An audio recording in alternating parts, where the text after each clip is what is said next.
मित्रांनो, आज आपण पाहणार आहोत ध्रुव बाळ ची कथा. उत्तानपाद नावाचा एक राजा होता. सुरुची आणि सुनीती या त्याच्या राण्या होत्या. सुरुची आवडती राणी होती. सुनीती नावडती होती.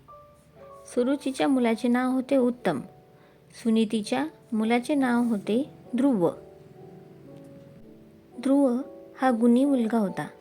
तो सर्वांना आवडत असे, पण सुरुची त्याचा छळ करीत असे.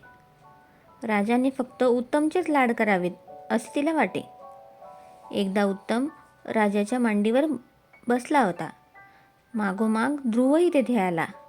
राजाने त्यालाही मांडीवर घेतले. मग तो दोन्ही मुलांशी गोड गोड बोलू लागला.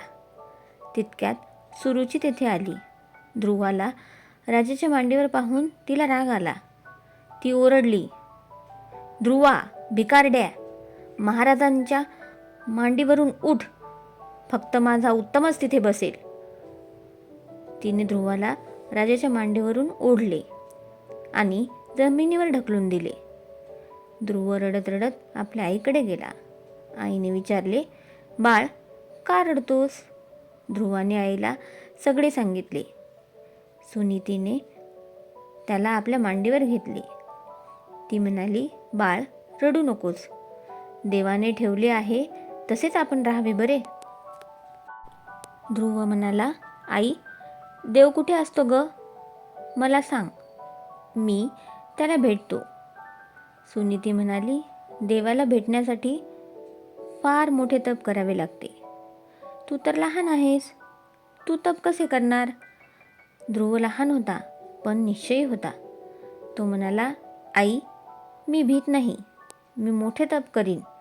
मी देवाला भेटेनच." ध्रुव निश्चयाने राजवाड्याबाहेर पडला. रानात गेला आणि एका झाडाखाली बसला. त्याने अन्न घेतले नाही, पाणी घेतले नाही. डोळे मिटून तो देवाचे नाव घेऊ लागला. असेच कित्येक दिवस गेले. ध्रुवावर अनेक संकटे आली, परंतु त्याने तपश्चर्या चालूच ठेवली. अखेर देवाला या बालभक्ताची हाक ऐकू आली. देव ध्रुवासमोर येऊन उभा टाकला आणि म्हणाला, "ध्रुव बाळा, डोळे उघड. मी तुझ्याकडं आलो आहे. तुला जे पाहिजे ते माग." ध्रुवाने डोळे उघडले आणि देवाला वंदन केले.